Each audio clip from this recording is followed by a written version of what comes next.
Okay, good evening. It's 7:30, and I'd like to call this regular meeting of the Board of Finance to order for Tuesday, March 4th, 2025. We're going to reverse, we're going to have public comment after the presentation of the budgets this evening. So first, I'd like to invite our First Selectman to present the Board of Selectmen budget for fiscal 26.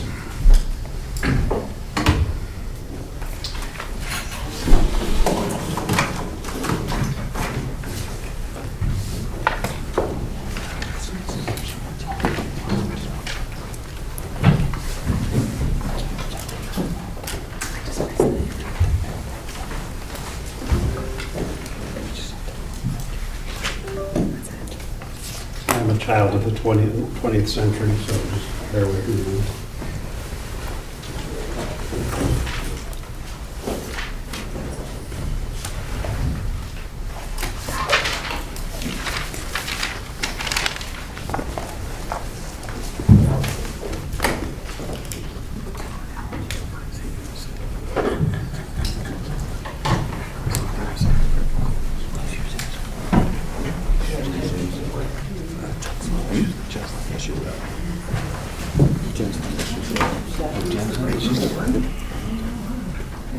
Oh, there it was. And John, these slides will be made available in hard copy? Yes, thank you. Great, thanks.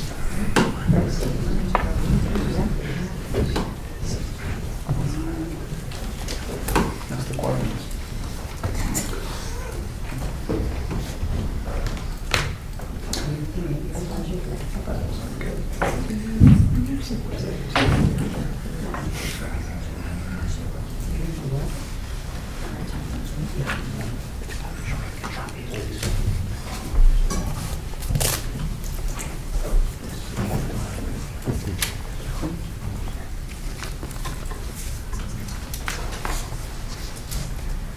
And happy Fat Tuesday, everybody. Did you get king cake? You did? From Orbeez? You're welcome. Yeah. You know my wife. I know you're right. She didn't give me the skinny on where to get one.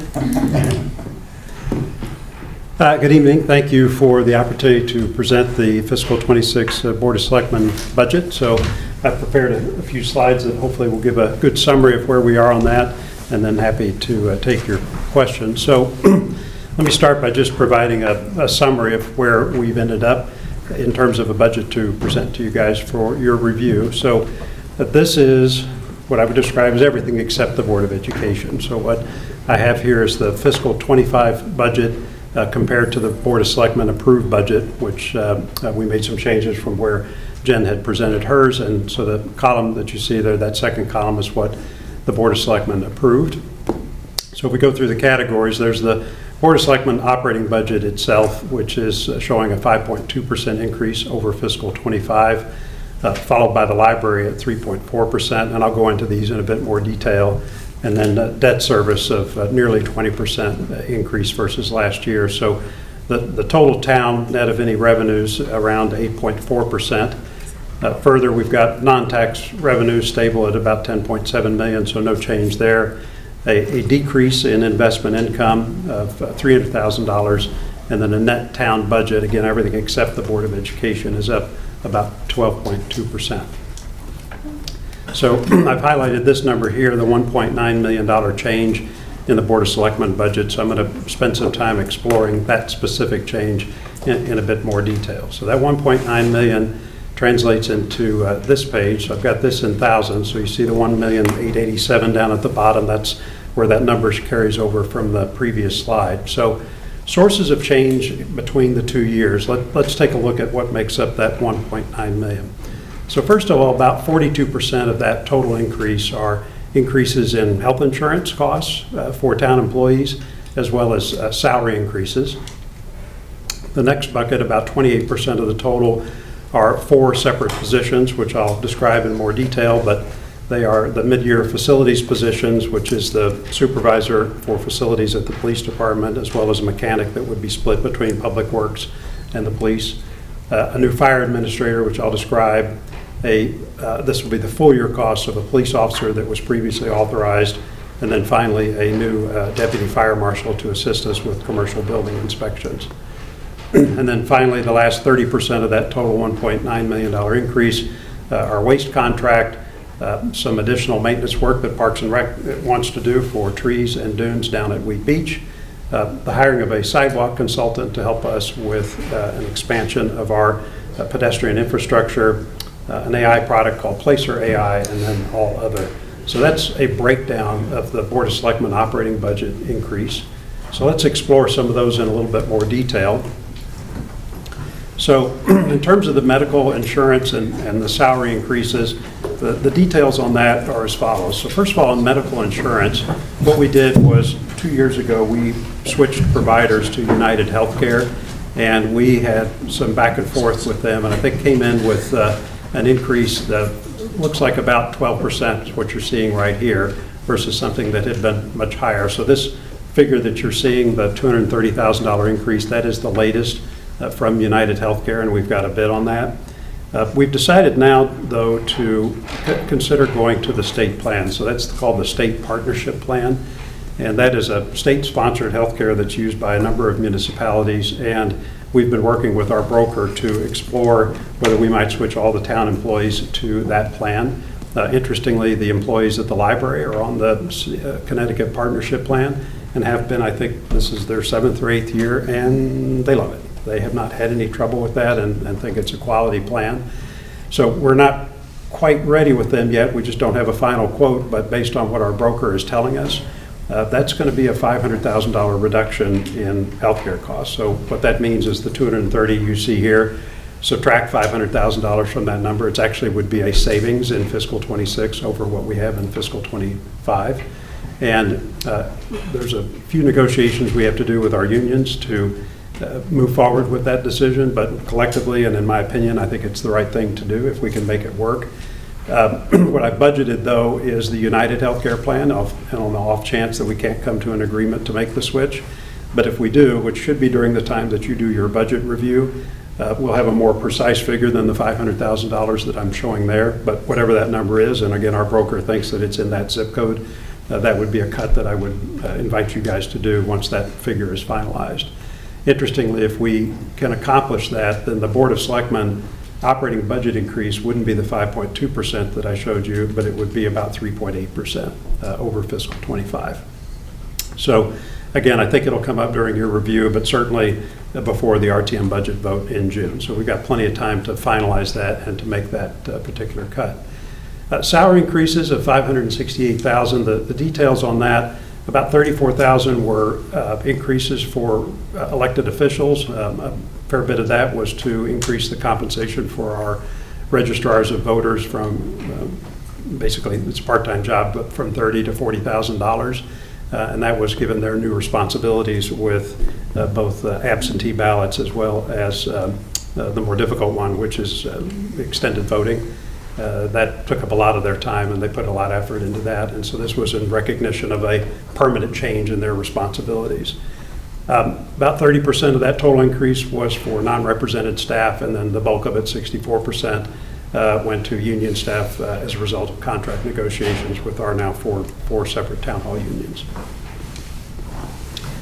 So next up is the new personnel that we've introduced into the budget for next year. So talking about that, first of all, for facilities, we've already discussed and approved all of this with all of you.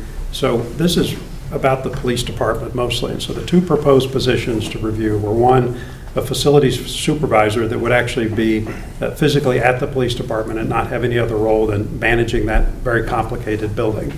The second one would be the hiring of a mechanic to assist that person, and that role is going to be split between the police department and Public Works.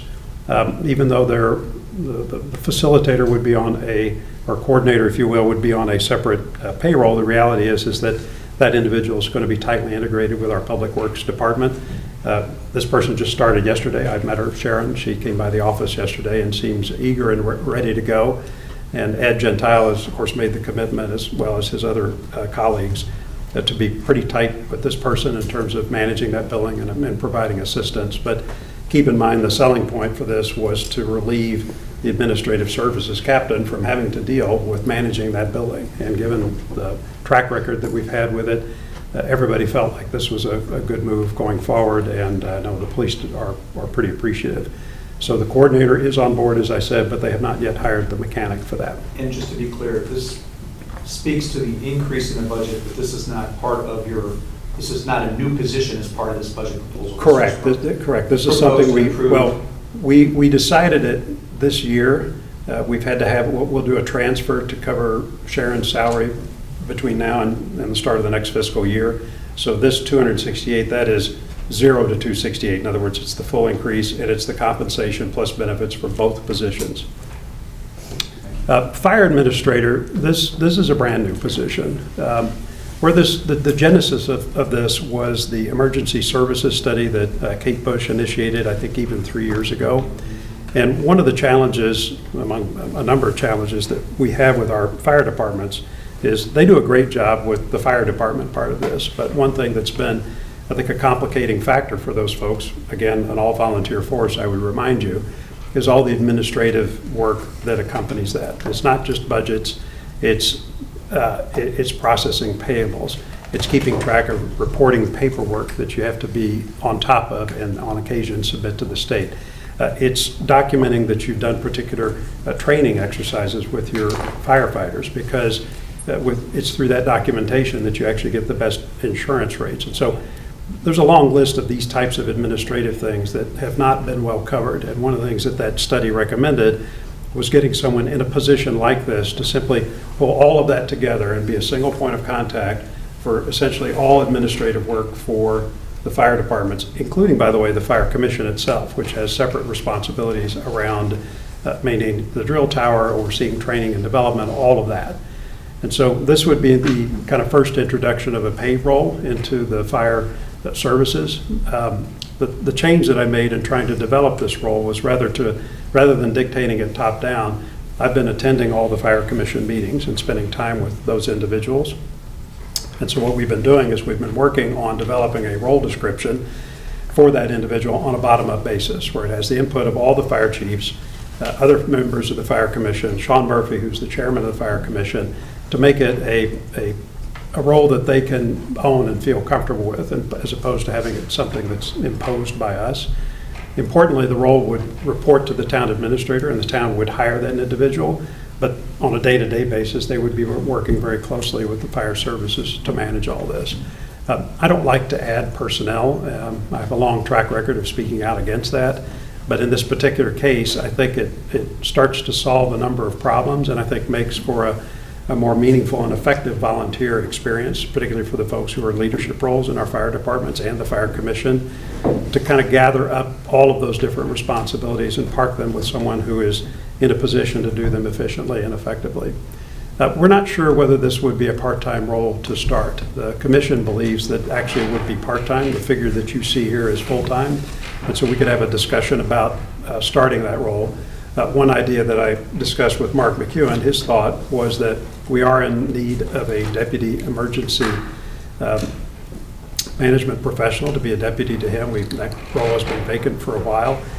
He's not sure that role is full-time, and so if we got the right person who could do both the administrator role as well as emergency services as a deputy to Mark, that might be a full-time job and allow us to actually capture both those roles in an efficient way. Of course, we'd have to find the right person to do it, but that's the rationale by putting this person in place. I think it could make a big difference, but that's what we're thinking.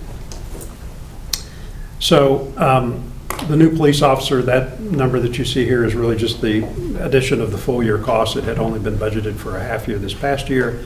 And then finally, with regard to the deputy fire marshal, that's separate from the emergency management. I'll explain more about this in a minute, but the deputy fire marshals, those are involved in building inspections for our new commercial properties. And as a reminder, that's not just for the building of those facilities, but it's an ongoing responsibility that those facilities be inspected.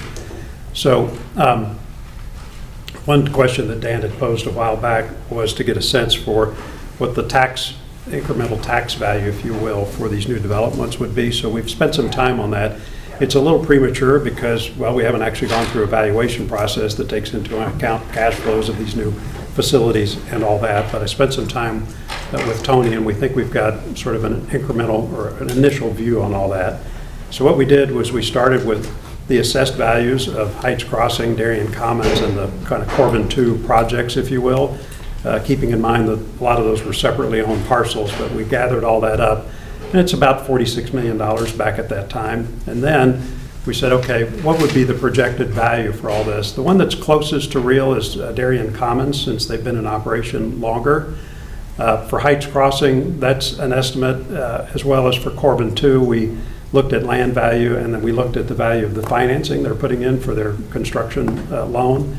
And so the values that you see here are not appraised values, but our estimate of what the assessed values of those properties would be. Again, this is all very preliminary, but we think it's a reasonable ballpark of what you could conceivably expect. So that shows that those 3 properties would have kind of an expected additional value in the grand list of about $245 million. And if you just match that up against last year's mill rate, that suggests that we would get a kind of a tax value or tax contribution from those properties at that mill rate of about $3.6 million. So I think reasonable placeholder for your purposes to be refined, but that gives you kind of an initial sense of what those properties are bringing to the town in terms of tax value against what it's going to cost to hire the additional people to provide the inspection that those Can I just clarify properties would something, require. just to make sure on the salary, Yep. on the new positions, 2 of them are proposed in this budget, the fire administrator and the deputy fire marshal.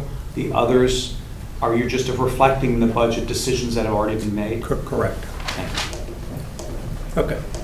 So that's where we are on that. So now what's next is let's take a look at the final kind of piece, this last 30% waste contract and other areas of spend. So for the waste contract, as you've seen in previous budgets, the amount we're having to spend for that continues to go up. It reflects a declining value in the marketplace of single stream sort of recycling and their inability to get paid for that like they used to be able to get paid. The good news about that is that we continue to offset the cost of the waste contract with higher tipping fees for commercial interests that take things to the dump. And that's a pretty close match. We've done a pretty good job with that. So it's not good to see that, but just keep in mind in our other accounting, this is largely offset. Parks and Rec has come to us with a plan to do more robust maintenance of trees on park property.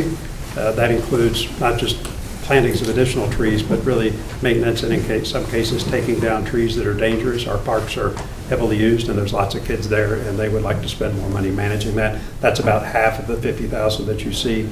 The other half is that we have mugwort contamination on dunes at Weed Beach. There was an effort, I think, with an Eagle Scout project to pull up some of that and they grew back. And so this is not something we could really treat with chemicals, and it's got to be done in a more forceful manual way. And so this $25,000 is to cover that. Sidewalk consultant, I've talked publicly about a need to take a second look at our pedestrian infrastructure committee work that was completed about 10 years ago. There's a lot of interest in town in trying to expand opportunities for folks to walk places, and hiring a consultant this time as opposed to letting it be entirely citizen driven, I think will replicate our building committee approach where you've got citizens to help prioritize where we're going to do this, but a professional to come in and help us set the criteria for making decisions and doing an analysis of what it would require to put in sidewalks, say, in desired locations, because it's not just the sidewalk, it's the property ownership, it's a lot of other complicating factors, including things like how do we navigate where sidewalks are going to have to be on state roads. Placer AI is interesting. So that's a service that does anonymized tracking of cell phone location data. And it's pretty interesting. I gave a presentation where they could actually show from cell phone data how many people and when were going to Cherry Lawn Park. Where were they coming from before they were at Cherry Lawn Park? Where did they go after they left Cherry Lawn Park? How many people were from out of town? All of that.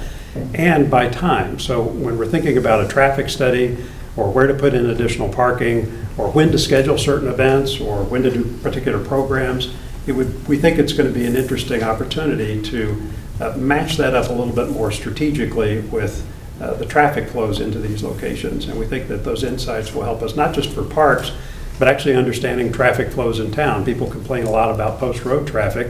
So the question is, are these people on the post road all from Darien, or do we have a lot of cross traffic between Stamford and Norwalk? I don't know. but this would give us an opportunity to test what I think is an interesting technology and maybe give some insights to us in terms of how our town facilities, parks and the like are used, as well as traffic flows in town that might allow us to make some smarter decisions on that. So an experiment for sure for $20,000, but I think worth it. And then there's a lot of other stuff from retirement contributions to our fire hydrants to contributions to the fire departments, all of that make up the final 218. So that's really the full explanation of the overall Board of Selectmen operating budget. I'll touch on the other areas that were big increases. So this is the debt service that you saw that was up to 19.7%. It's $2.5 million. $1.7 million of that is the principal and interest for the bond issuances that you guys are about to do for HHR to get that next tranche of funding. That's going to all be new, and the P&I is largely included in that 1.7 number. The 0.8 is increases in principal and interest for debt that's currently on the book. So not a controversial increase, I think, but one just highlighting in terms of the sources of change on all that, the biggest one being the bonding that's still to come. I'm sorry, that yellow box, is that just the HHR? No, yeah, the yellow box is just the notes? No, well, the notes were already last year, so that's not new debt service. This is just the HHR bond. That's what I want to clarify. Thank you. Okay, and then also I wanted to touch on investment income. So our treasurer has a budget right now of $3 million for the coming year, and you can see that compares with the $3.3 million. You saw this on the previous page. Some perspectives on that. When she initially developed her budget in December, she had it at $2 million, and then there was an anticipation of a number of rate cuts this year, which of course the president talked about during the campaign, and her sense was that the feds would meet and she might see 4 of those rate cuts this year. Subsequently, her sense, based on what she's reading, is that we might have 2 of those rate cuts instead of 4, and it was enough in her mind to justify increasing that budget to $3 million for this year. She does have a plan to reforecast that one more time, either at the end of your process or at the start of the RTM discussion, to try to get a final figure in sometime in early April. Factors that will affect that will be the tariffs, which the president, of course, is being pretty aggressive about, open market committee rate changes, inflation forecasts, information from our financial partners, so she's spending time on all that, and we'll see what she and Jen come up with in terms of any revision to that. One important thing I wanted to mention is that that particular figure does not include any assumptions about earnings for unspent bond funds that would come from this borrowing that you're about to undertake. And so I know there's some discussions about internally how this board could direct those earnings or direct those unspent funds into accounts that might earn more money, either through layered treasury bond investments or through a STIF investment, a separate account with STIF.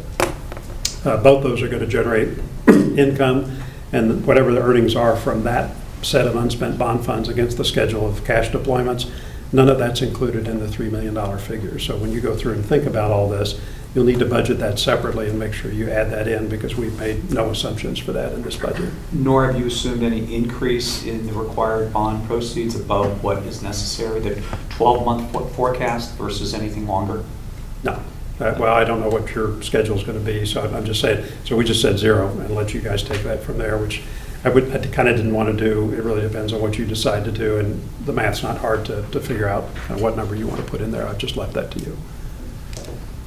Okay, switching to capital projects. So we've got a few listed out here. The total is just under $21 million. The top project there that you see is Pear Tree Beach, and then second followed by Weed Beach. Those are big numbers, particularly Pear Tree Point. That's part of the reason I orchestrated the tours that we had earlier in February, that very cold day, to give everyone a sense to have a look and feel, to really just touch it and see it and explore it and see what changes are specifically being proposed. We had Dan Biggs from Weston and Sampson join us for both locations, but he spoke quite a bit about Weed Beach and what the plan looked like. And then Craig Flaherty came and gave a quick overview of the flooding challenge that we're facing over at Pear Tree Point. The top 4 projects there, I think, are ultimately going to be bonded. The others would be part of operating expense, and so our sense is, even though paving is large, that's just kind of the operating cadence of the town. The others are all, I think, meet the criteria for bonding, and so I've highlighted them as you see here. There's a few changes, though, that I think from what we approved to what you guys would consider. I'd recommend that for Pear Tree Beach that we go back to what the DAC consulting firm estimated when they did their estimate. It's been a while now, but they estimated just over $6.6 million for that project. And as a reminder, that's raising the parking lot, fixing the boat ramp, and then dredging the boat club around to about 10 o'clock on the clock, not all the way down to the fuel station, but partway down that. That estimate they came up with was $6.6 million. I think we just start with that, and if the project gets approved through this and through the RTM, we would go out and bid that. If we get close to that, that's great. If not, we'd come back for an appropriation, but I think it's just better practice to start with what we know rather than a guess. And so I'd recommend that you take the numbers that we thought about and approve the Board of Selectmen. On reflection, I would just simply reflect the number that's the best estimate that we have. Don't make any assumptions about what it might be. Let the professionals come in and bid it. Same story for Weed Beach. The $1,911,000 that you see there was the lowest bid that we had in the May 2024 process.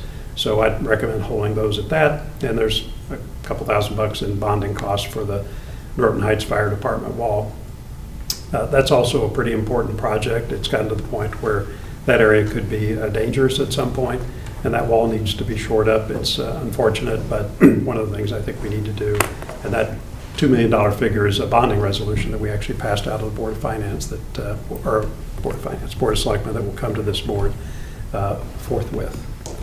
The only other comments I would have is on fire apparatus. That's a separate truck from the tanker truck that's in the current process.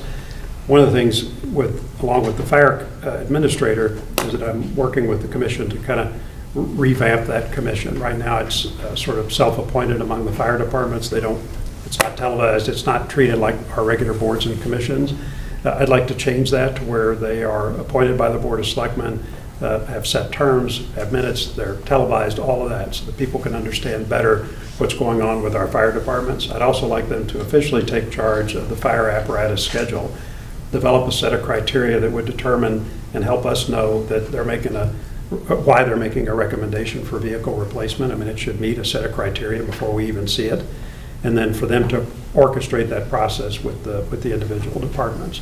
I could also see them serving in a building committee capacity, because it's a pretty discrete skill set that you have to say how these vehicles are being built and whether they're on track. So more to come, but I'm looking forward to, in addition to some other committee changes and board changes I'm going to recommend by the end of the year, this is a big one to change all that and regularize it and make it like a commission that we'd see elsewhere in town. So the commission would no longer be members of the departments? To be determined. We're definitely going to have that. They're going to have the chiefs from the individual departments. One of the things we got to think about is what's the right talent mix to get into the fire commission, and we're going to work with the commission to come up with a good answer to that. We are going to dredge both the Tilly Pond and the Cherry Lawn ponds. We were going to do just Tilly, and I think Jack referred to the Cherry Lawn Pond as a black lagoon, and so there's been a lot of interest in trying to get that covered as well. So we think there's some potential leverage in that deal to have the companies that do that work come out and do both ponds. And this payment study that I have there, it's about rationalizing how the town accepts payments. We've had our first meeting with consultants and an outsider who's helping us with that. I'm actually more excited about that. It's going to help us rationalize not just how people pay for services in town, but it's also exposed some inefficiencies in some other ways. So for example, just one of the things you have to do to buy services in town, a lot of times you got to validate that you live here. So you can't get a beach sticker and all these other things unless you live here. So it turns out that our repository for that information is not great, and it's not shared among all departments. It led to frustration with not just the departments, but people interacting with Town Hall. So it's going to affect and make more efficient some ancillary things that we do. But that process is underway. The 100 we have budgeted is an estimate about the software and some other changes we would have to make to implement the results of that study, which we should have in the next, call it 60 days. So in summary, a few things. The headlines: Board of Selectmen operating budget up 5.2%, but 3.8% if this health insurance change is made. Debt service, that's an error, it's HHR debt service, I leave off Great Island, that's we haven't really started to pay down that debt yet. Investment income, it's $300,000 lower, but may need to be revised in April, plus the increment that you guys will put on for unspent bond funds. In terms of changes, just for an accounting for you guys, if it works out to take out $500,000 for health insurance and make the additions or the changes that I discussed earlier for the capital projects. And finally, in my judgment, I think this budget is pretty lean. It delivers town services, and I think really funds capital investments that are both efficiently determined and consistent with what I think residents are looking for. So I appreciate your attention, and I'd be happy to answer any questions. I have a question on the health insurance. Yes. The state plan, is that every year you're renegotiating a new premium? So Can you if you get sign a up for the rate state plan, you've got to stick with it for 3 years. So Can you negotiate the rate lock for 3 years? you can, I'm not sure about that, whether you can negotiate with them. We would get the best rate that we could out of that plan, but we can't leave the plan for 3 years. The libraries had much less variability Okay. than the town has had. Yeah, now, we're not going to have a good news story like this every year, but the libraries have good success with these guys, and their employees are happy with it, so it's Blue I just Cross didn't know Blue if it was Shield. volatile.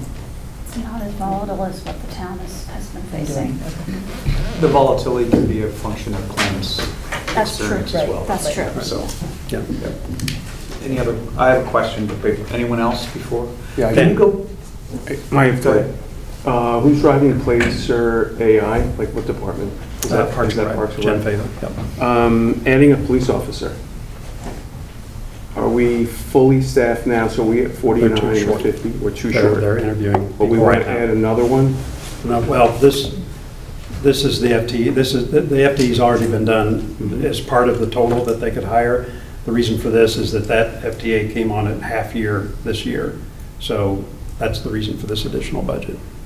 that's the This incremental one was cost. of the budget negotiated we last made. year Right. to Yeah. have one that starts. Here's my Well, we argument. may not have the total spending right. Kind of depends on when these people start and if we have any other departures. This is a budget for what we would expect if they're successful hiring. Yeah, I think it's something we probably want to take a look at. Like, when I think about over the last X amount of years, we've added 9 civil dispatchers who have taken police off the thing. We are now putting people in the police headquarters, right, that we're devoting some time. So I'd like to talk to Chief and Captain about why the addition. And then my third question is on the payment study. Is that software too, John? And implementation, or is it just straight study? No, the 20,000 was booked this year to pay for the study. The 100 is going to be solely for implementation, and to be honest, it's a complete guess. What I did was I talked to the consultants and I said, so what form is this solution going to take? And changing the interface between what the citizen experience is to pay things and translating that so that it works with our accounting system is a software solution. And so the software allows you to have apps, pay with Venmo, do all of these things, even remotely, right? But whatever that is, you've got to have a software that translates that into Munis where we can actually pay these bills and keep it all organized. So Yeah, that's actually what they're proposing. I'm not disputing that. It's been something that, I think Jack and I and a few other people in this town have talked about for 5 or 6 years. It's This is across it. the spectrum, right? Yep. Everybody seems to accept a payment in a different way. I Kind of appreciate, whatever it is, we would accept it. I appreciate the harmonization, if you want to call it that, across the way. I'd be just curious on details on Okay. that kind of money. Yeah, the Cardone money will be suspicious, but everyone else is all fine, so. Can you go back to the amortization, the debt amortization slide? The increase in debt service, excuse me. That, Do you have a sense for, so the town is responsible for debt service, it's part of the town's budget. yes. But of course, the debt has funded not just town projects, but school projects. Do we have a sense for, of the 15 million in fiscal '26, what the split is between debt, servicing debt that was used to fund buildings, school buildings versus It's probably other? proportional to the total debt. In other Which words, is- I don't expect it to be materially different in terms of the debt service being Right. paid versus the total debt. There might be some differences depending on when the borrowings were initiated. If you go back, I don't think I've got it broken out by school versus town, but my debt presentation to the RTM last week has a lot more information on all of this. Okay. Take a look at that. If you've We'll got take a look at specific that. questions that you'd like me to add to that, I'll do that. You have town versus schools in your debt presentation. For debt, I don't think I had it for debt service. Maybe I did, Not I for can't service. remember. Not debt service. But it's a reasonable assumption that it's going to be I would start with approximately that, and if approximately the same. there is a difference, I mean, we can check, but my hypothesis Do you is have the there's split direction. What's, offhand? yeah. I have debt split, but Which not, that is roughly what Which is- percentage? that's debt level. So it's, in '26, it's 123 schools and 105 for town. So That's 55, just principal. 45 schools town. Yeah. Okay, I just want to make sure, the point is, if you've got a 12.2% budget increase, the biggest driver of which is a 19% increase in debt service, it's not that the town is spending 12, it's not that the town's budget's going up 12%, it's, you're responsible for debt service on all of the debt. It Right. just happens to be in your budget. Which That's is the why I point. broke it out separately. Yeah, which is the point I want to make sure everybody understands. And so we're not looking at a 12%, anyway, you get the point. Other questions? Thank you, friends, appreciate it. Thank you.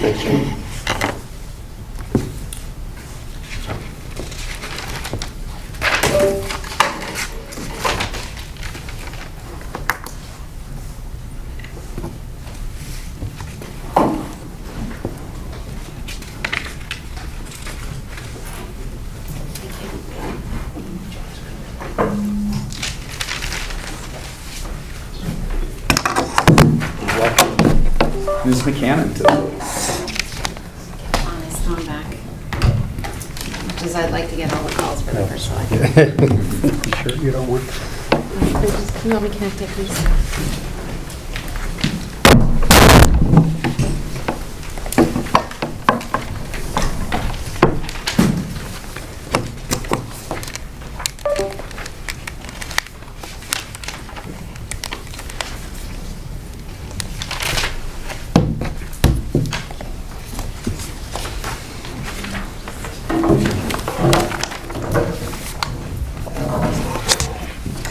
Two computers here. Thanks, John. Thank you.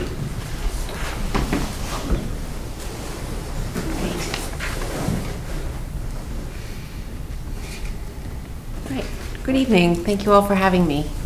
The budget I'm presenting to you tonight represents the education of 4,678 students next year, ranging from age 3 to 22. It's the culmination of a rigorous and thorough process at the Board of Ed table. I'd like to thank our administration led by Dr. Adley, Marge Sion, Amy Fettigan, Shirley Klein, and Rich Rudel, and my fellow board members, David Brown, Greg Grambling, Katie Lublin, Dennis Maroney, Robin Nelson, Sarah Parent, John Sini, and Joanna Walsh. We looked long and hard at every line item and at our overall number, working diligently to balance the needs of our district with the fiscal realities that we face. Achieving further savings without potentially impacting our current educational model would require more significant adjustments than what we've made so far. At $125 million approximately, and a 4.92% increase over the previous year's operating budget, this budget is higher than our 10-year average, reflecting current realities, including educational economics and student need, particularly post-COVID. It is comparable to the budgets other Durgays are requesting of their financial authorities. Everybody's in around a 4 and change.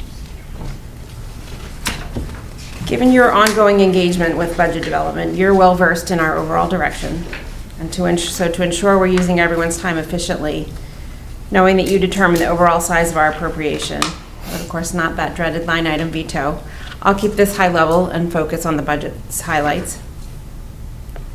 Overall, this budget underscores our commitment to providing excellent education, maintaining a high level of service, and fulfilling our legal obligations.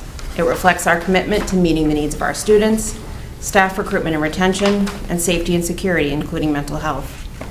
Major cost drivers that you can see highlighted on the slide behind me or behind you include contractual increases for personnel and non-personnel, including teachers, administrators, staff, health insurance, and transportation.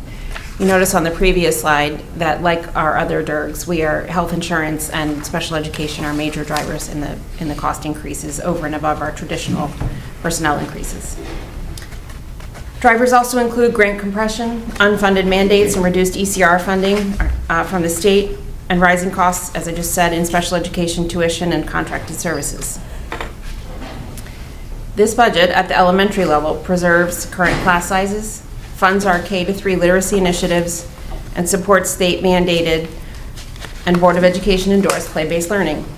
We're also continuing our evaluation of staffing configurations at the buildings, specifically maintaining paraprofessional support in kindergarten while transitioning away from it in first grade, introducing educational interns for additional broader classroom and substitute support, and removing the floating Social Security officer. The middle school budget completes the transition to a 5-class teaching model, implements Aspen training for enhanced scheduling efficiency, reduces a nurse based on lower enrollment, expands our theater offering, and funds a building study to inform future facility planning. We also continue funding for the Teen Talk program because of ongoing and demonstrated student need. We're grateful for the continued support of the Community Fund of Darien. We've also historically had the support of the town through the opioid funding, and are appreciative of that. At the high school, we're introducing revenue-neutral new courses and continuing the Wellness Center. Overall, we're continuing the implementation of EduPlanet, which supports curricular standardization and transparency. In this budget, our in-house transportation model continues to deliver significant savings, as do the building substitute model and the insourcing of occupational and speech and language therapists. We also took some significant efficiencies in our technology budget that included software and hardware. So if we look at that through that core growth lens, these are the contractual salaries and benefits that I was talking about, the special education cost, personnel contracts, and you see at the bottom there utilities, the grant compression, and enrollment. The growth expenditures I just mentioned, a few of those, for example, the play-based learning, EduPlanet, Aspen training, Teen Talk. And then those are some of the reductions and how that nets out. You all certainly have been watching the migration from 4 to 5 sections carefully. Last year, at the end of the budget process, that special education insourcing is meant additional savings this year as well. And of course, thank you all again for the appropriation last year so that we could bring our special education transportation in-house. Okay. Our capital improvement projects are, for the size of our budget, our school district, are fairly modest right now, but of course that's because we're doing renovations in 3 buildings and we have an Oxford is new. So there's a little bit of work at the high school, LED lighting. It's comparable to some of what we're doing at some of the elementary schools. Middlesex is just radios, continuing that work. Tokenique, some paving and security enhancements, and the district, again, window replacements, vehicle replacements. You all saw a number of you saw a lot of this when we did the building tour. Thank you all, those of you who could, for attending. The guidance and context you all provided at the beginning of this process enabled us to refine our educational priorities and ensure transparency in our decision-making as well as yours. We believe this budget reflects what we truly value as a district, and having explored a wide range of options and pushed the superintendent to look as deeply as possible at potential efficiencies. This budget has my full support, and I'm proud to say it was unanimously approved by my fellow board members. We arrived at this point through compromise, and we are now united in our endorsement of this budget. While we are confident of this submission, we also recognize that this is a continuous process. We've identified areas where we can refine our approach and improve our future budget development. We recognize that future budgets will also require ongoing work from us and from you to continue to understand the financial realities we face. Thank you for supporting the education of Darien students. And thank you in advance for the taxation work, etc. you all begin tonight. In conclusion, this budget amount reflects current economic realities, including large drivers like contractual settlements and realities about special education funding and a lack of relief from the state. This budget amount is in line with the budgets of our neighboring communities. And lastly and fundamentally, this is the budget amount we believe provides the education our students need and our community expects. We're ready and able to answer any questions you might have from this point forward. Thank you for your time this evening. Thank you, Jill. Anyone have questions? I have a question on, Yes. I know that there's new potential legislation coming out about special ed reimbursement. Is that reflected in this, or are you still? Yeah, good Are question. we holding our breath? So we're holding our breath, first of all. What was proposed for fiscal year '25, which we were hoping would give us some relief for this current year we're in, I believe was vetoed or is about to be. They came up with a compromise. Oh, they came up with So- hot off the presses, Rich. So the governor was ready to veto it. They came to a compromise on where they're going to take the funding. So it does look like the 40 million is going to be added to this year. Okay. There is no 40 million for fiscal year '26, but the governor's budget has another 40 million for fiscal year '27. So what you're going to see is the budget go from 180 million to 210 or 220, then back down to 180 million, and then back up to 220. Rich, the 40 million, what impact would that have on us? So for, based on the December submission, we'd be looking at about another $500,000 in excess cost revenue. Thank you. So right now, we were projecting pre-this a deficit of about 50,000. So assuming it all goes through as expected, we'd be plus about 450 Great, thank you. For '25. for 25. For '26, we did assume a lower reimbursement The rate, so that is built 65%. into the numbers. Right. Right. At around Understood. 60%. Yep. Could get a bump. Okay. It's Thank you. uncertain. Anyone else? I think we, oh, good. I'm sorry. Did I hear you say reducing one head of the school security officers by reducing the floater, not the director? Correct, we reduced the floater. So the director will assume the floating responsibilities as well. I think, go ahead, Rob. The 25.5 now that we're spending on average on student, how does that compare to the other DIRGs? We continue to be right in the middle, Right in the Rich. middle. Yeah, So we're right in the middle of Durga. which is where we want to be. Under efficiencies, new transportation model, 1.1 million.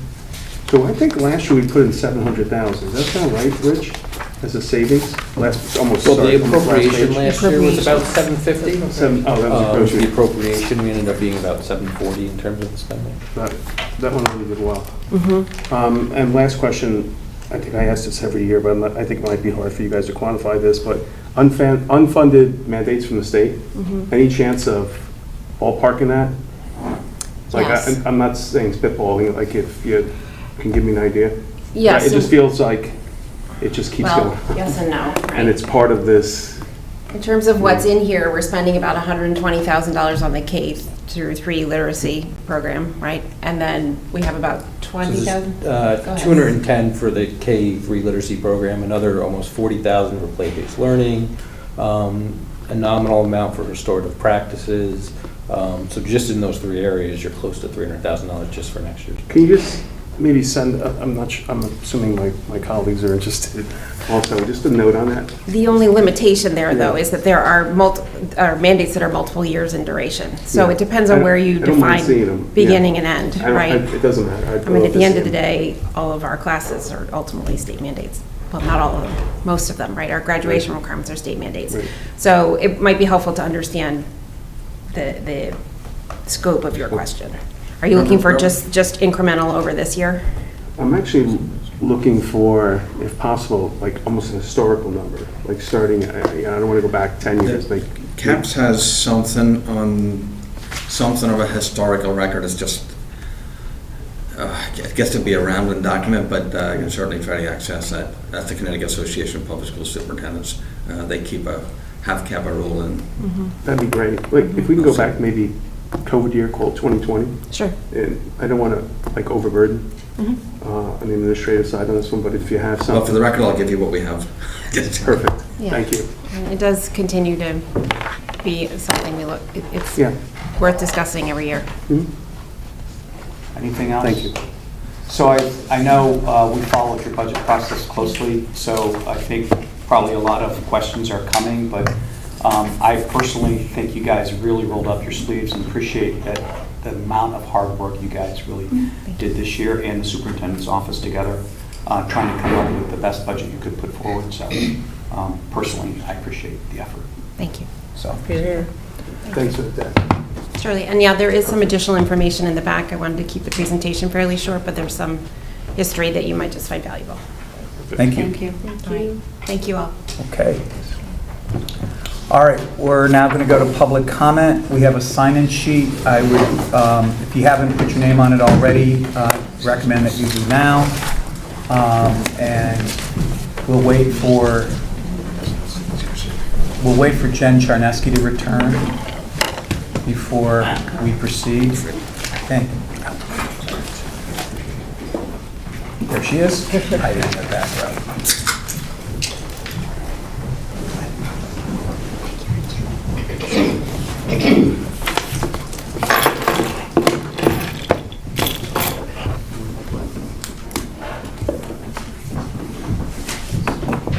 I would just offer that the savings we're getting from Jen for performing 2 roles for the town is not sustainable. Just an observation.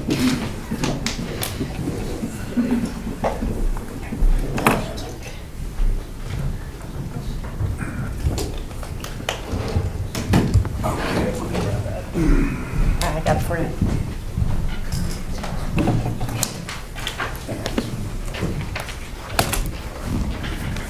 Okay, Byrne Posey, please state your name, your address, and we just request that you limit your remarks to 3 minutes or less. Sure, no problem. Byrne Posey, 8 Circle Road. Good evening. Tonight I am speaking on behalf of the Council of Darien School Parents, usually referred to as CDSP. I serve on the executive board as communications chair. CDSP is essentially the roll-up organization for all 7 public schools PTOs. As such, CDSP's role is to reflect to district and town leadership what we are hearing from the parent community in a factual, unbiased manner. To that end, I will cover 3 quick points. First, CDSP understands and has communicated to the parent community via PTOs that at this point in the budget process, the Board of Finance does not opine at the line item level. In other words, we understand you will not have a view on specific programs or make specific recommendations. Further, we understand that the Board of Finance cannot add money to the Board of Education budget, but can recommend a reduction of an overall number or percentage. Second, in light of the aforementioned, CDSP is speaking in support of the BOE's budget of $125,760,223, a 4.92% increase over last year. We understand this exceeds the 3 to 4% year-over-year guidance Mr. Palin discussed on November 19th, 2024. But we appreciate the efforts of district administration and the entire Board of Education to find efficiencies that, for the most part, do not have a direct impact on students. Finally, in that context, on behalf of the parent community, we are respectfully asking that no reductions to the Board of Education budget are made during the Board of Finance budget review process, which culminates in your vote on April 8th. More specifically, as CDSP Chair Crystal Hill previously mentioned, the parent community is grateful for a BOE budget which maintains small class sizes, paraprofessionals at each elementary school, department chair leadership, the IDEA program, and supports mental health initiatives at MMS and DHS, among other things. Thank you very much for your time. Thank you. Luz Bueno.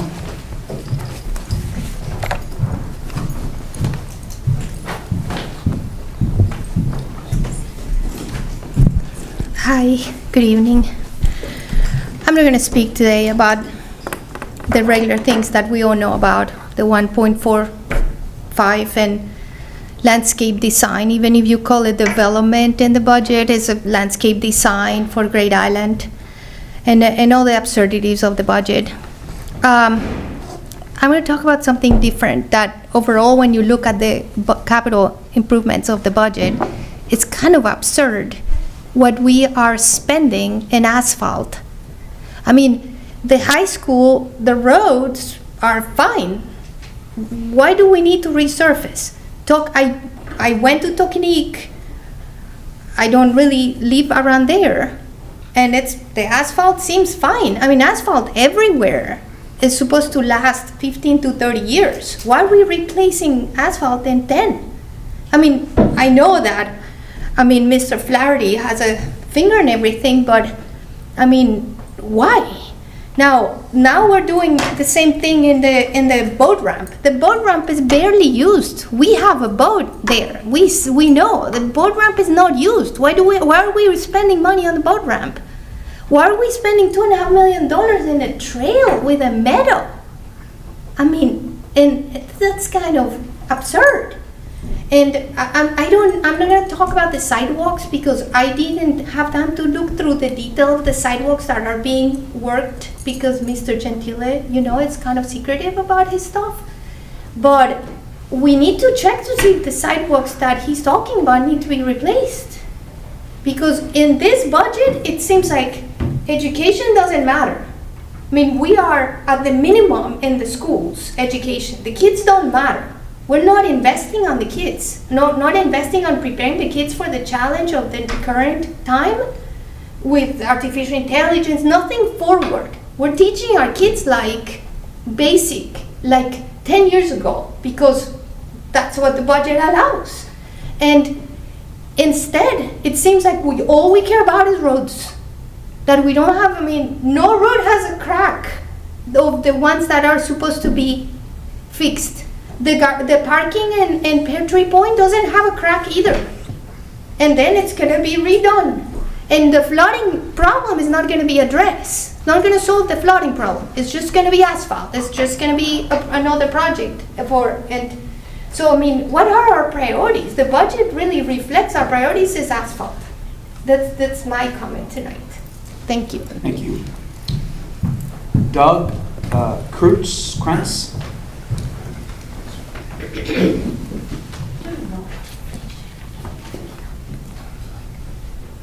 Hello, my name is Doug Kreutz. I live at 767 Hollow Tree. Thank you for giving me the time to speak. I think it has become apparent to many that this board is the real seat of power in Darien because they have the power to decide how much our town is taxed and how much our town can spend. The board aggressively exercised that power last year when it cut the Board of Ed's requested budget by $2 million in order to minimize the town's residential property tax increase. That decision displayed a set of misguided priorities, but it also included an unforced error that left millions of dollars of tax revenue on the table. Recall that due to the quinquennial real estate revaluation, our residential property tax base increased in value by 27%. The board reduced the mill rate by 17%, and the result was an average real estate tax increase for residents of 6.1%. However, residents also pay taxes on motor vehicles. Those taxes declined by $1.3 million due to the mill rate cut. As a result, the total tax increase on residents this year was actually just 4.9%, not the 6.1% headline number cited by the Board of Finance. Similarly, local businesses benefited from a $900,000 aggregate tax reduction this year. Between motor vehicles and local businesses, the mill rate cut sacrificed over $2 million in tax revenue compared to the prior year, in a year where the school budget was cut by $2 million. During last year's budget process, former board member David Martin asked about the potential of phasing in the revaluation. Under Connecticut state law, any revaluation can be phased in over a period of up to 5 years. Mr. Martin's question was dismissed by the current board chairman, who I'm disappointed to see isn't here tonight, saying it's just moving dollars from one pocket to another. What could our budget have looked like with a phase-in? Remember, last year's decision by this board resulted in a 4.9% aggregate resident tax increase, a $900,000 business tax decrease, and a $2 million cut to the proposed school budget. With the phase-in, we could have kept the total resident tax increase unchanged while generating an additional $1.4 million in taxes from business to fund our schools. A phase-in would also have generated more tax revenues over the next several years, assuming a fixed level of resident tax increases. So yes, dollars were moved from one pocket to another, from the pocket of our schools to the pockets of business. This was an entirely avoidable outcome if the board had done the necessary work to explore all the available choices instead of narrowly focusing on residential property taxes. We need a Board of Finance that works with the Board of Ed to ensure that we maintain a high-quality school system. What we have is a Board of Finance that preemptively gives school budget guidance despite lacking relevant domain expertise. What we have is a Board of Finance that uses its power to ensure that outcomes converge with poorly conceived promises. What we have is a Board of Finance that left millions of dollars in collectible taxes on the table and forced reductions in educational services to the detriment of Darien. Thank you. Thank you. Jenny Chapman.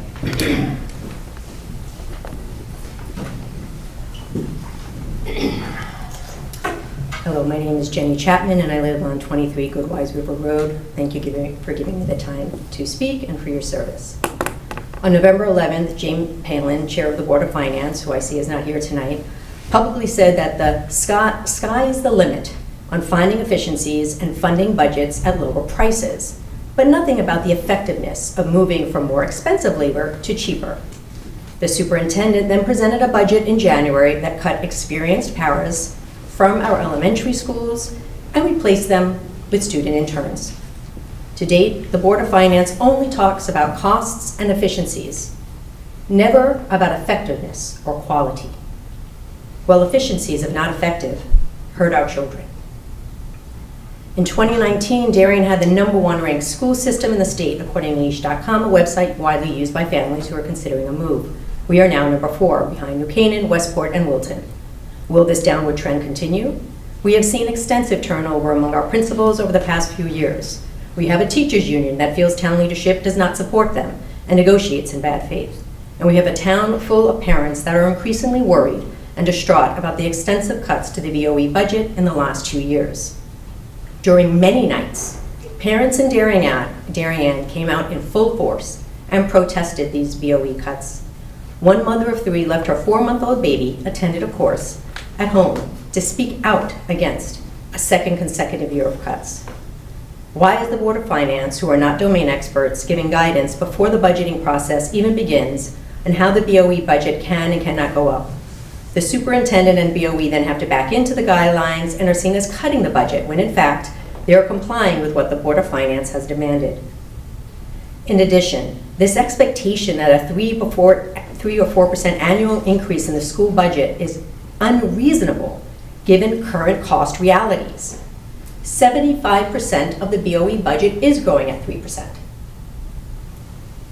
But special ed costs, insurance, and transportation currently account for 25% of our education budget, and these costs are growing at 10%, and these are outside of our control.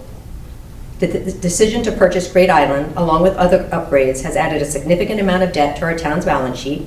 According to our First Selectman, we've gone from $62 million in 2021 to $368 million in 2032. With more debt comes more debt service costs, and as you've discussed, these directly impact our town's operating budget. This year, we face a 1.5 increase of debt service costs alone, and that pressure will continue. Defunding our schools puts our elevated housing values at significant risk. Board of Finance guidance that Darien can maintain these 3-4% modest tax increases despite rising operating cost pressures and increased debt service requirement and not impact the quality of our schools or our housing values, it just does not add up. There needs to be an honest conversation about the choices Darien must face starting today. And we must not balance our town's budget on the back of our students. We must not sacrifice the quality of our school system on the altar of unrealistic guidelines. And finally, we must ensure that the Board of Finance works as a partner to the Board of Ed and not a vehicle for defending our public schools. Thank you. Thank you. Kermit Cook.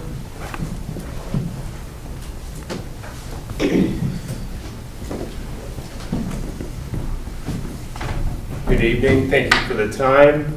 My name is Kermit Cook. I live at 41 Hancock Lane. I have 3 children here in Darien as well. Hi, Taylor. Hi.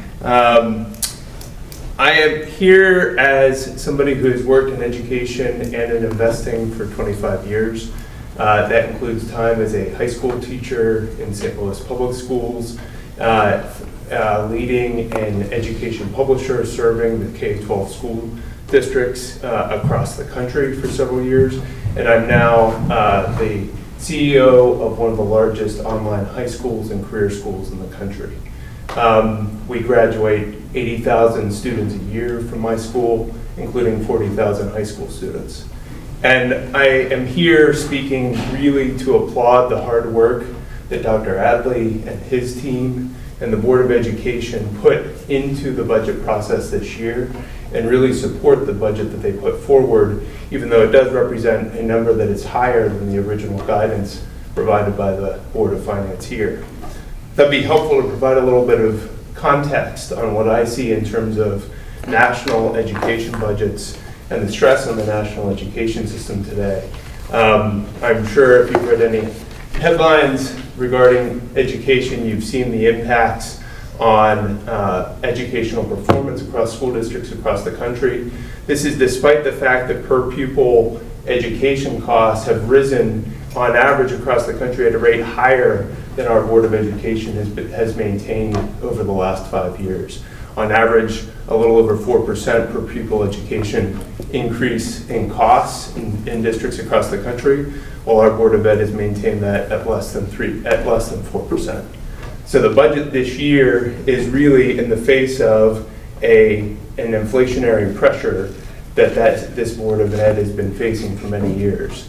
For my own organization, we have raised the average salary for our high school instructors by 12% year over year this past year, just to be able to retain instructors at a time when there is tremendous pressure on educators. So again, I just want to reiterate that I think the process that the Board of Ed and the superintendent and his team led this year was incredibly thorough, detailed, really having to consider some very challenging decisions, and brought forward to all of us as taxpayers and you as the Board of Finance who have to weigh these decisions, a well-crafted and thoroughly detailed budget. Thank you. Thank you. Meredith Geske? Close, Giskus. Giskus. It's a hard one. Hi, I'm Meredith Giskus. I live at 15 Bittersweet Lane. I have 2 children, Isla, who is 6, who is currently in 1st grade at Holmes, and I also have a son, Theo, who is 3 years old, who I hope follows in her footsteps when he is old enough to do so. I'm here tonight to ask the Board of Finance to pass the Board of Education's budget in full. The Board of Education had the nearly impossible task of crafting their budget to fit guidance given by this board. We are not here tonight to litigate the budgetary process, but it is obvious, based on the contentious and demoralizing nature of this year's process, that the approach has to and should change. I hope that once the dust settles and this budget is passed, that the Board of Finance considers a new workflow to building the budget in concert with the Board of Education instead of forcing them to back into a number that proves to be inadequate. One thing I'd like to make note of that I've heard from members of this board is that the Board of Finance is not responsible for how the Board of Education allocates its funds. That is true, but it misses the point, which is that you are directly responsible for not giving them a budget that can appropriately meet the needs of the students, teachers, administrators, and other staffers. Whatever tough decisions that they've been forced to make are very much a result of the decisions that you've made. One such devastating proposal within the Board of Education budget is the elimination of 5 paraprofessionals within the district. As you go to approve this budget, I hope that everyone here appreciates that these 5 people, dedicated professionals with years of training, will not be a part of the service school in the fall. This is heartbreaking, and had the Board of Education been given more wiggle room, they would have not had to make the difficult decision to eliminate critical in-classroom support. Last year, we lost art teachers, PE teachers. This year, we are losing paras. What does next year look like? What about the year after that? As I mentioned, I have a 3-year-old who is not yet in the school system. How much different or worse is his educational experience going to be from that of his older sisters because of the choices made by people in this very room? Those of you seated here have very difficult jobs that I do not envy. Managing and funding an entire town comes with a lot of competing priorities.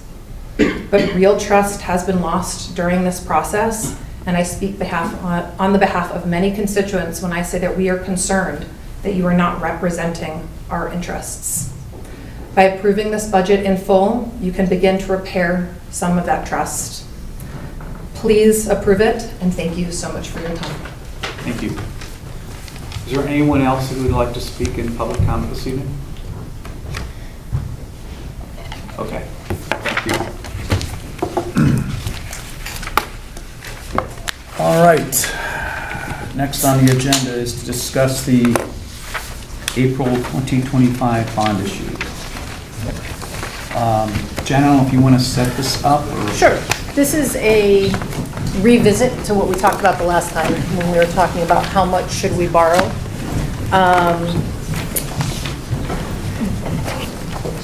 What you have in front of you shows the updated expenditures of each of our active bonded projects as of February 26th. The big change here is on Hindley Homes and Royal. We had some big expenditures go out the door, I think almost the day after we talked about this. But also we got updated cash flows for HHR. So that's what you have as the second page of the backup. I have 2 columns for April 25, recommended to be bonded, recommended as notes. I think we settled on just rolling the notes, the 49 million that we have as notes, keep them as notes. And so what we need to true up and decide on is what we want to bond.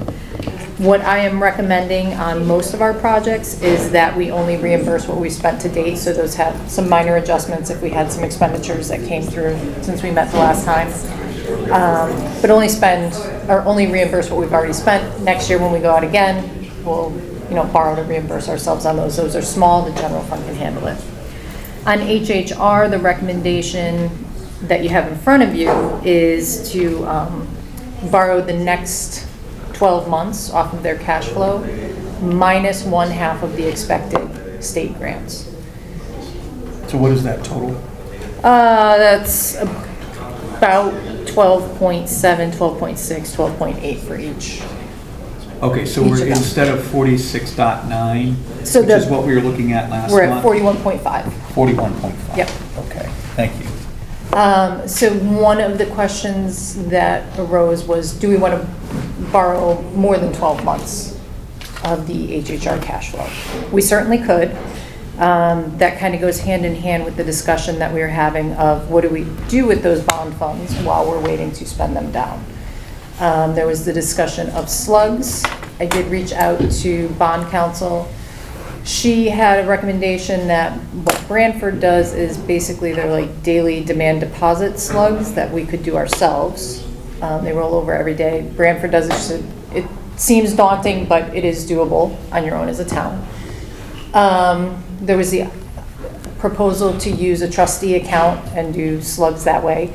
There's also the option we could put funds into STIF. We can set up a separate account at STIF. The current daily rate is like 4.45, I think, 4.42, somewhere around there. It's not a set rate. It is going to fluctuate, but we can put it there. The slugs, right? Yeah, currently higher than the slugs. Because the slugs are made to match your arbitrage So yield. slugs are, it's almost like a ladder T-bill strategy. You match the cash flow on a monthly basis. Right. And so you're basically guaranteed, absent credit risk, you're guaranteed to basically earn that rate. Right. But STIF is floating, so you have interest rate risk with STIF. Right. We do have interest rate risk, but on the upside, we can take advantage of the arbitrage rebate exception because they're construction projects and the spend down requires that all the funds be spent within 24 months. So I meant to write down the percentages, but it's like 10% within 6 months, 45% within a year, 75% within 18 months, and 100% within 24.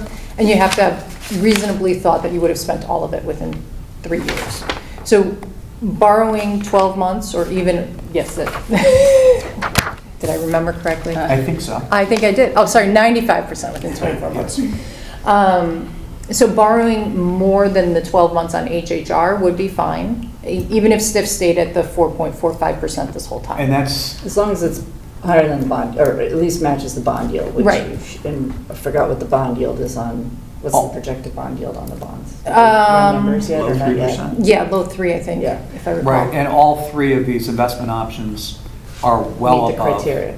The T-bill curve is downward sloping out to 2 years, but the 2-year T-bill, I think, still has a 4 handle on it. And it'll flatten, yeah. So everything, it goes from like 432 1 month down to like 405. Right. So those are all in excess of what our current anticipated borrowing costs are. And that's on the T-bill side. I don't know about the slugs. slugs will match. Right, the slugs will true up exactly The with difference, the yield. difference is if you use slugs, you're just going to match your bond yield. If you're going to invest in STIF or treasuries, you have an option to earn in excess of the bond yield in accordance with the rebate regs. Right. So my question was, it could be 6 of one, half dozen the other. You either issue a little less and net fund so that you're issuing less bonds, but you're meeting your cash flows for your drawdowns, or you're gross funding it, and then the excess earnings, you're either reporting them or rebating them or whatever. So, but either way, the point is to not incur a negative cost to carry, right? Right. And we're talking about 3 to 4 million a month in HHR cash requirements, is that about right? And you can structure that as conservative. A little more than 3, yeah. 3 to 4. Yep. So we're talking about, if we did another 3 to 4 months, we're talking about another 9 to 12 million, plus or minus, 10 to 12 million. And I think in terms of the spend down, I think we'll meet the requirements and we'll satisfy what we need to for the positive arbitrage exception. So if we do earn more than our bond yield, we don't have to rebate it because we're meeting these requirements. The other benefit is if for some reason this does accelerate and they're spending more, we won't be relying on the general fund. We will have had bond funds that we can use for cash flow. Right? And we have other, as we heard tonight, we have other capital projects that we'll be funding out of the general fund until we bond those capital projects that are bonded, the ones that are bonded. So we invest tax proceeds now in a laddered T-bill strategy, correct? Yes. So it would seem that we should be able to upsize this bond issue in a reasonable, prudent way for the reasons we just talked about, assuming we can invest in a T-bill strategy that kind of locks in that gain and is consistent with the arbitrage rules. Is there something we don't know that would preclude us from being able to do that? When we have placed T-bills in the past, the treasurer has told me that we have an account with JP Morgan. And she has told me that JP Morgan makes her confirm that she is not putting bond funds into the T-bills.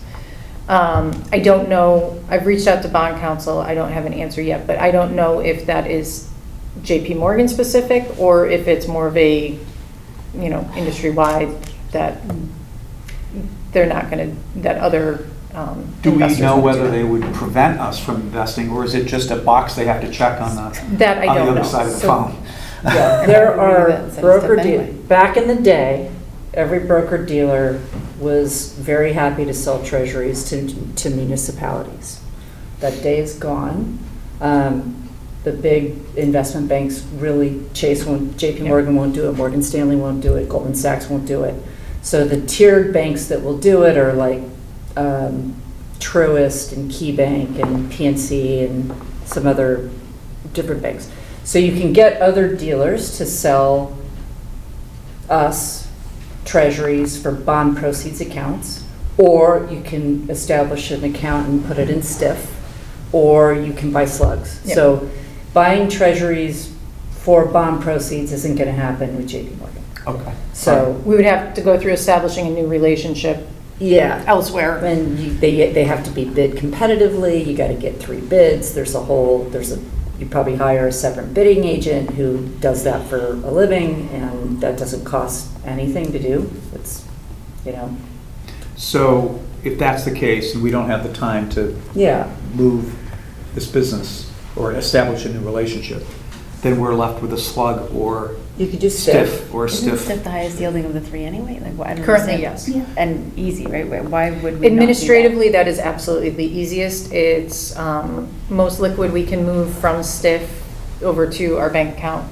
immediately day. after a check run, same day, next day. And couldn't we invest in STIF while we take the time to establish a new relationship and then move the proceeds into T-bills for the remaining? Why would we want I don't to? think you need to. Why would we want to?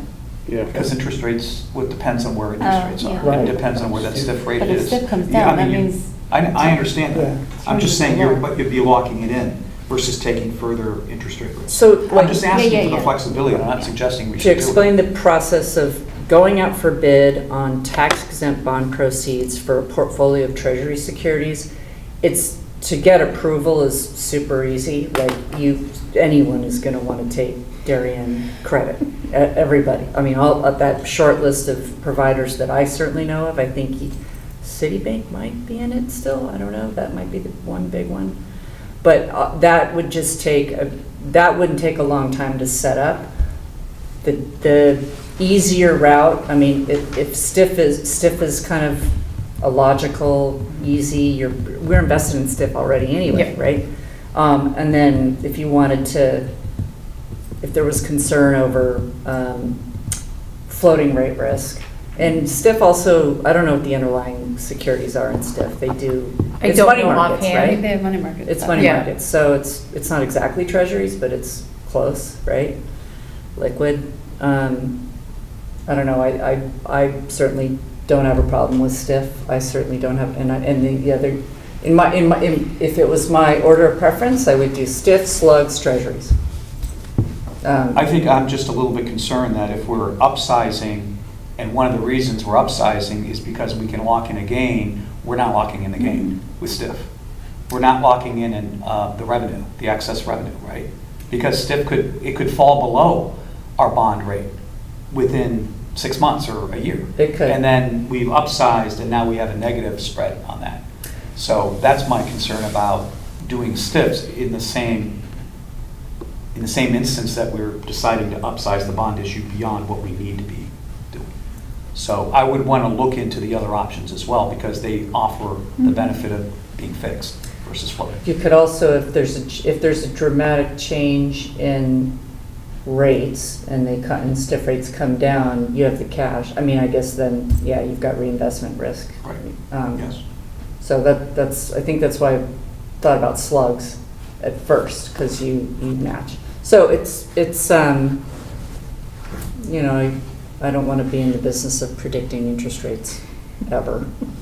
So so we can ask J.P. Morgan, we can ask Bond Counsel, but you're pretty convinced that they're not going to be able. They're not going. I don't think they're in that business anymore. I mean, we can confirm that, right? Yeah. And then how long would it take us to establish a separate? You would need to hire a independent, probably another bidding agent, which is there's several of them around, and you just ask them to bid out a portfolio of securities, and they go.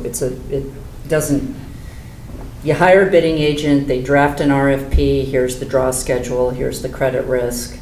Darien wants to buy treasuries. So what I'm saying is, we close the bond deal, we invest the money in STIF, and then when we can open that account, we can then immediately invest, basically take the STIF money and put it in the T-bills and then lock in the gain. Well, and then now we are no longer taking interest rate risk. So but we have the construction fund is with the town treasurer, right? Yes. So the question is whether you would have to move to a trustee. I don't know. I don't know if Joan could probably take delivery of treasury securities from, I don't know that you need to establish another trust account, I think, to take treasuries. You could just deliver them directly to Joan. See what I mean? I think you could. But this is certainly a conversation for her to be involved in. Right. Well, I guess the benefit of having a separate trust account is that now you've got a dedicated account to track for your rebate reporting. Yes.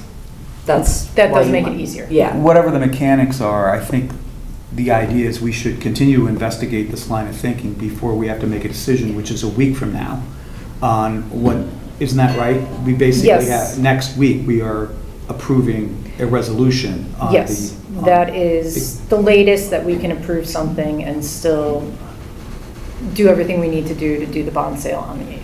So my suspicion is the only thing we'll be able to do by next week is assume we're going to invest in STIFs, because I would not expect us to have the confidence, right, unless J.P. Morgan will do the business. Well, you have to bid it. JP, you can't just give it to JP Morgan, they would have to bid on it, because there's rules around bidding on tax exempt bond proceeds. Okay. So right there, you need a little more time to set up a bid process. Okay. I'm Dan. Can I Yes, ask a Jack? question? It's actually to Jen. On the schedule that was attached to the packet, which shows the total proceeds for HHR being 89 mil, does that include receiving back rebates from the state and why the number is less? Because, you know, Dan, as you well know from Oxbridge, we will be getting funds back from the state as we're spending it. No, I'm sorry, I cut off my note on this. These are just the construction estimates, they don't include soft costs. Okay. So Or the the rebate. total expenditures will be more than the 89. That's what I wanted to see. So- Sorry, I had a note and I cut it off. All right, so we're guaranteed that this is what you're doing. We know that the expenses are going to be more, not less. Yes. Okay, that was my question. Okay, good. So if you go the treasury route for bond proceeds, you have a bid process, which is another step. If you go the STIF route, you don't. And if you go the slug route, you don't have a bid process. Okay. And I think slugs will lock in rates, right? You buy them and you know you've matched your assets and your liabilities. With STIF, you're theoretically could be mismatched. You've got some market risk on STIF. Yeah. But And we were talking about upsizing from what to what? Right now, we have basically 12 months, but of the projected cash, So it's construction about cash. 42 million. Yep. Net And then of the if state we- proceeds. Yep, and then if we do by another an 3 per month. additional 3 to 4 million for an additional 3 to 4 months. So maybe by another 10 or 12. I think the way Jim is thinking about it. But it all presumes that we can invest the funds and lock in. I don't know if spread. we're going to have that answer by next week. Which is suggests to me that we probably ought to think about investing in STIF with these proceeds. And that'll give us time to work it out. And if we still have the arbitrage opportunity, then we can execute it at that point. Jen, how much of an administrative burden is slugs and treasuries for you and your team? Or is that Joan? Or both? Slugs, Joan has said that per state statute, that is something that she would not be able to invest in. I haven't evaluated whether or not that is what the statute says, but that's her belief based on what she knows of the statute, and she knows the statute better than I do. So then that falls on the finance department, if we go that And route. it's daily, isn't it? You said Well, there's an option for a daily deposit one, but it can roll over every year, and then when you, every day, every night in your earning, and then when you do need the money, just because of what your actual cash flow ends up being, you can get your cash. I think we should throw that into consideration for what we're going to do with this. From my own selfish reasons, I am currently also the finance director and the town administrator, and I don't have much time Bandwidth? to do this right now. Yep. That's one of the reasons I asked. For my own selfish reasons, I think STIF is the easiest. I do think it provides the most flexibility in terms of liquidity, because if we do T-bills, then we are making assumptions that this cash flow is as accurate as it's going to be. We know that's not the case. It's an estimate, and now we're 15 months out. You know, we're going to diverge from reality. It'll be lumpy. Yeah, so it'll be lumpy. It's not going to match with our actual cash flow. STIF, we can match to what the actuals are. In terms of accounting entries, if we were to do T-bills, it would be more accounting entries. Since Joan has started laddering T-bills, we've seen a significant increase in the amount of entries that we have to do. The same would be true if we do it this way. Whereas with STIF, it's one entry when we move it in and just one as we pull it out. And it's just another monthly interest recording. So work-wise, STIF to me is preferable. I understand the concerns about potential rate risk if rates drop and the idea of locking it in. I also think that If you lock it in and rates rise, you've lost out on some money. You know, so STIF has pros and cons in that That's true. regard also. Well, and you've got the average life of the, Exactly. you're drawing money down. And our delta Yeah. is going to decline each month Correct. when we pay the 3 million to Right, your ONG. average life of the whole construction fund's probably. I'm less a concerned year. with foregoing upside, because that's not our business. It really Yep. isn't right to make that kind of a bet. But I am concerned about losing the positive differential. So, but I think, But I do think- practically speaking, in the near term, SIF is kind of our, And over the term of it, the goal of this should not be to make money. The Right. goal is to make sure that we're covering our costs. And Right. if STIF is starting above what our arbitrage yield and what our carrying cost is going to be, even if it goes below it at the end, You might be. over the length of it, Yep. I think we'll be in good shape. And we did just make some interest rate assumptions based on our investment income decision, so. But that fund, that will be in a dedicated fund. Yeah. Yeah. Yeah. It'll be tied to us, but we'll have our general STIF account, and then it would be. It'll just be the bond easier funds. to track. Oh, absolutely. okay, so we are making this decision next Tuesday at our next meeting. So what I will do is I will write up 2 resolutions to sell. We can have more discussion. One will be 12 months of HHR, and one will be, I think we'll do, say, 15 months of Yeah. draw from HHR. Okay. I have a question on the debt amortization for which the schools were 20-year, right? Yes. Did we look at like 22 years? No, 25 we looked at 20 with the concept of a renovation has a useful life of 20 years. Okay, I'm just trying to think, if you're allowed now to go 30 years, you don't have to go 30, but in just trying to do a little more debt service smoothing, if you. I'm comfortable with the 20. Fine. Good. I mean, one of the things to consider is we were talking about going back into Darien High School, which is 20 years old. Right. So if we're going to be re-putting money back into a school, we don't want to have still another 10 years of paying it off. Understood. Right, yeah. Okay. All right, any committee, I mean, it's not on the agenda, but any committee reports, anything to report out? No. Okay. I'll have an update next week. Okay. Can I have a motion to adjourn? We have minutes or no? No, those will be next week when we'll do our full regular meeting. Mr. Cardone, second? Jenny, second. All in favor? We are adjourned.